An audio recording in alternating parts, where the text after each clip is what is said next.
L'invité de la matinale, Pierre-Hugues Dubois. À l'occasion du synode sur la synodalité en cours à Rome depuis la semaine dernière, vous recevez chaque semaine, Pierre-Hugues, un invité pour faire le point sur cette réforme de l'Église. Et ce matin, vous recevez l'ancien président du CCFD Terre Solidaire, Guy Oranche. L'occasion aussi de revenir sur la situation au Proche-Orient. Bonjour Guy Oranche. Bonjour à chacune et à chacun. Et merci d'avoir accepté notre invitation. Ce matin, l'armée israélienne a ordonné l'évacuation sous 24 heures de plus d'1 million d'habitants du nord de la bande de Gaza vers le sud. Vous avez été président du CCFD Terre Solidaire. Comment voyez-vous la situation pour les populations civiles ? Avec une émotion toute spéciale parce que nous avons des partenaires. Vous savez que le CCFD Terre Solidaire travaille non pas en envoyant des délégués, mais en collaborant, en partenariat avec des associations locales. Et nous en avons aussi bien à Gaza qu'en Israël. Et la deuxième remarque que je ferai, c'est que les conflits, ça c'est pas nouveau, on connaît, mais je veux dire, si je peux me permettre, des deux côtés, un certain retour à une certaine barbarie, à une certaine méconnaissance je dirais presque des limites s'imposer dans le droit de la guerre ou par le droit de la guerre, c'est dramatique. Et je pense à ces enfants otages, ces enfants israéliens qui seraient otages, je pense à ces familles meurtries. Alors je crois que plus que jamais, c'est un appel pour moi, quelque chose qui m'est cher, qui est la dynamique des droits de l'homme. La dynamique des droits de l'homme, c'est pas fait pour faire des miracles, mais c'est pour redire, attention, la dignité doit limiter y compris nos actions excessives, y compris nos réactions violentes. On se sent d'ailleurs bien impuissant en France. Comment participer à cette dynamique des droits de l'homme ? Mais moi, je crois très important. D'abord, je crois en la prière. Je suis de ces naïfs qui continuent de croire en la prière. Parce que je pense que c'est une expression de solidarité. Et puis, je pense que plus que jamais, nous exprimons, nous avons des messages actuellement, chaque jour, je dirais plusieurs fois par jour, avec nos partenaires des deux côtés. Les partenaires du CCFD. Des partenaires du CCFD. Et ça, c'est très, très important. Alors, ce sont des gouttes d'eau, mais vous savez, ce sont des gouttes d'eau qui permettent à des hommes et à des femmes sur place de résister et, si possible, de rester humain et de continuer à croire qu'y compris l'adversaire est un être humain. Et ça, c'est le plus difficile. Donc c'est la relation qu'il faut maintenir, aussi fragile soit-elle. Et d'ailleurs, dans un communiqué, le cardinal Pizzaballa, le patriarche latin de Jérusalem, a fait part de son inquiétude. Qu'est-ce que l'Église doit dire aujourd'hui ? Qu'est-ce que l'Église peut faire ? Redire aux hommes et aux femmes qui sont forcément embarqués dans des conflits politiques, des conflits, des rivalités économiques. Et là, c'est encore plus que ça. Mais la guerre n'est pas le tout de la vie. Oui, on peut passer par ces violences, même s'il faut absolument les limiter, mais n'oubliez jamais que l'horizon, que l'aurore, c'est la vie partagée, c'est la rencontre, c'est le dialogue. Et ça, je pense que l'Église, plus que jamais, doit le faire, y compris si parfois elle a le sentiment qu'elle prêche un peu dans le désert. Mais ça lui est arrivé depuis longtemps. Et tout autre sujet à présent, le synode sur l'avenir de l'Église qui s'est ouvert il y a 2 semaines à Rome. Je vous propose de parler ensemble des enjeux pour l'Église universelle, car selon les pays, les traditions, les enjeux du synode ne sont pas les mêmes. Par exemple, pour l'Église allemande, ce synode résonne avec son propre synode, puis direction l'Orient, les églises orientales, elles, ont une grande expérience synodale. En Afrique, les fidèles africains se sentent parfois bien loin des préoccupations de l'Église latine. Comment l'Église universelle peut-elle faire corps dans ce synode ? Elle va retrouver sans cesse, parce que nous l'oublions sans cesse, retrouver que la communion ne dispense pas de la diversité. Et ça, c'est la difficulté sans doute dans notre Église universelle. C'est pas parce que nous faisons partie d'une même famille, et cette famille, je lui dois beaucoup, elle s'appelle l'Église, cette Église universelle qui m'a transmis cette bonne nouvelle de Jésus, Église vis-à-vis de laquelle je reste libre, bien évidemment, mais vis-à-vis de laquelle j'ai cette grande reconnaissance. Eh bien, que cette Église n'ait pas peur d'affronter la diversité. Quand vous relisez l'Évangile, c'est hallucinant, la diversité. Jésus rencontre des gens, d'abord des très marginaux, et puis des très officiels, et puis des gentils et des méchants. Et cette grande diversité ne doit pas, surtout pas, nous faire oublier la communion, ou en esprit inverse. Le souci de communion ne doit pas nous faire oublier la pédagogie de la diversité. Des fois, j'entends dire « Ah non, il faut rester unis, surtout ne disons pas cela, ne disons pas ceci ». Mais non, on peut, entre frères et sœurs, se dire les choses dans cet esprit de confiance. Les chrétiens ont-ils parfois oublié l'exigence de communion ? Mais nous l'oublions tout le temps, c'est fatigant la communion. Pourquoi c'est fatigant? Parce que ça me force à faire attention à l'autre qui est tout près de moi, mais à l'autre qui est beaucoup plus lointain de moi, y compris à l'autre qui parfois m'agresse. Et donc oui, nous l'oublions, cet esprit de communion. Et des fois, je dirais, dans les priorités que les responsables de l'Église se donnent et nous proposent, on oublie que la priorité des priorités, c'est cet esprit de communion, mais je le répète, dans la diversité, non pas dans l'uniformité. Vous parlez de la communion avec les personnes qui sont proches. L'enjeu de ce synode, c'est aussi de faire communion avec des populations très différentes, de l'Asie à l'Afrique, de l'Orient à la France, du Royaume-Uni à l'Allemagne, en passant par les États-Unis ou le Brésil. Les réalités sont tellement diverses qu'il en devient parfois difficile de faire communion. L'Église n'est-elle pas face aujourd'hui à un grand défi de mettre ensemble côte à côte l'exigence théologique avec la réalité pastorale? Mais chers amis qui nous écoutez, c'est pas un défi d'aujourd'hui, c'est le défi de toujours. Vous imaginez la rencontre entre Pierre et Paul? Deux itinéraires complètement différents. Comment ça?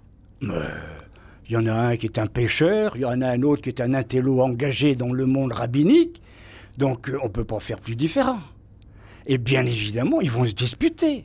Mais ça n'empêche qu'ils ont construit dans la diversité cet esprit de communion. Donc c'est un défi de toujours. Ça ne veut pas dire que c'est peut-être encore plus difficile aujourd'hui parce que nous vivons la réalité de la mondialisation. L'Église a toujours été universelle, donc mondialisée, en tout cas théoriquement. Et puisqu'aujourd'hui, elle doit rejoindre cette société qui elle-même est mondialisée, très très différente, mais en même temps appelée à réagir ensemble. On le voit bien face aux guerres. Je l'ai vu face au défi de la faim ou face dans l'action des chrétiens pour l'abolition de la torture, face au défi des droits humains. Et plus que jamais, cette union est nécessaire. Alors, je trouve que pour moi, c'est pas avec joie, mais c'est avec confiance que j'aborde cette question du synode, parce que justement, c'est l'épreuve de la rencontre dans la diversité. Et si possible, et j'ai bien aimé les gestes qui ont été posés, prière œcuménique, retraite, etc., si possible, dans le silence qui permet l'écoute de l'autre. Vous savez, et pour terminer là-dessus, moi, il y a un texte qui m'habite beaucoup quand je réfléchis à ce synode sur la synodalité, c'est le texte d'Emmaüs. Les deux pèlerins, ils partent, ils sont furieux, ils sont blessés. Le Christ est mort, leur espoir était... Ça y est, tout est évanoui. Ils en discutent avec un inconnu. Et puis c'est cet inconnu qui finalement ne va pas faire de miracle, mais il va affirmer sa présence au cœur de leur souffrance.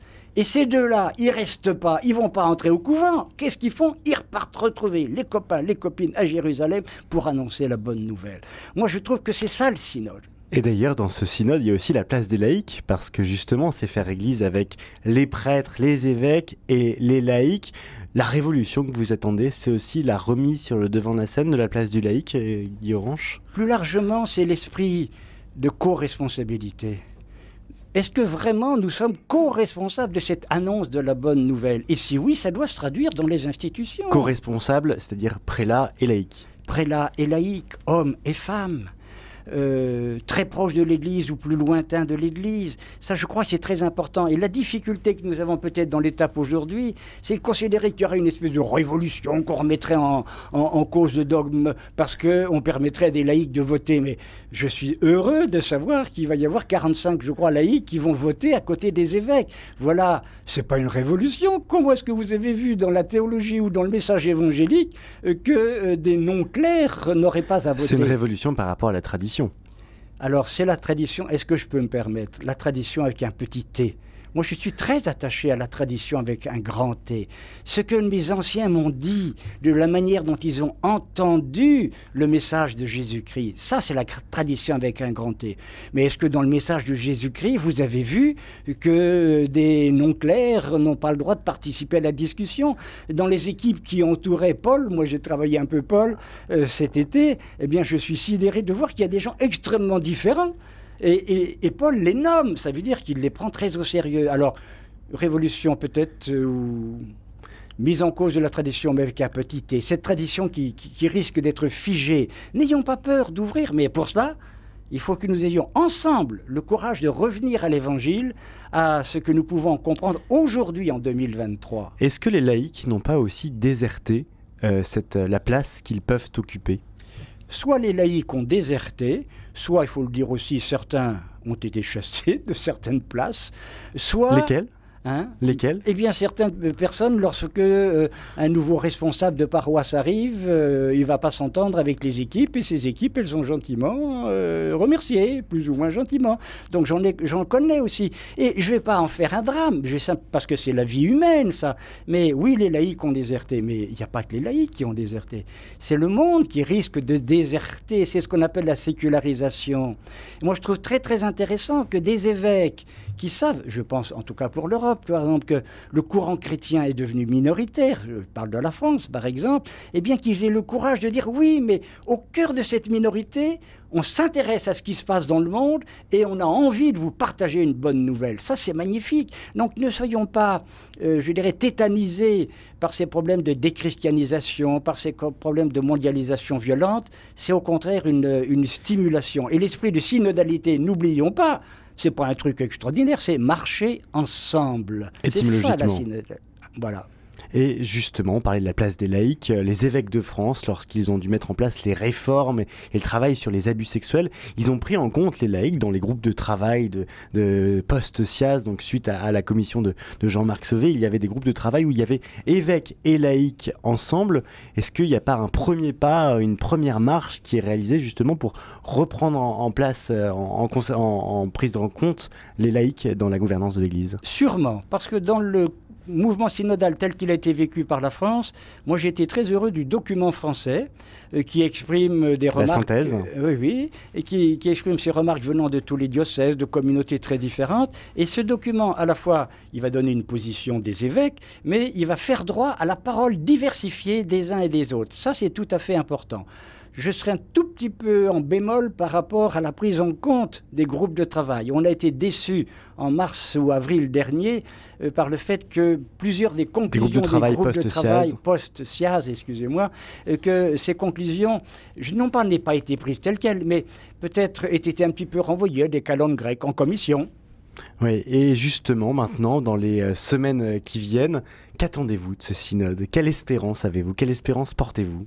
Mais d'abord que nos communautés françaises, moi je pense à la communauté de Saint-Marie-Hors-les-Murs, donc une communauté catholique de Paris, n'aient pas peur d'y participer. Moi j'ai eu du mal à dire à mes amis, mais ça vaut le coup, parce que les uns disent une fois de plus, ça sert à rien, c'est les chefs qui vont décider, ou d'autres au contraire, mais on va pas faire la révolution, etc. Non, on y participe, on est ensemble. Et moi je peux vous dire que nous avons fait des débats visio, nous avons fait des études, nous avons fait des textes, et ça a changé notre état d'esprit. Comment ? Ça a changé parce que l'autre était présent, l'autre était écouté, ça ne veut pas dire qu'on était d'accord, mais la nécessité de discerner des voies communes, vous savez, les deux pèlerins d'Emmaüs, ils sont sûrement de caractères différents, ils repartent ensemble et ils repartent retrouver l'équipe. Eh bien, ce synode, avec nos petites équipes, que ça nous aide à retrouver cette Église dans ce projet de communion diversité. Merci beaucoup Guy Orange, c'est le synode sur la synodalité. Il en sera question à 13h30 sur RCF dans l'actualité chrétienne de la semaine.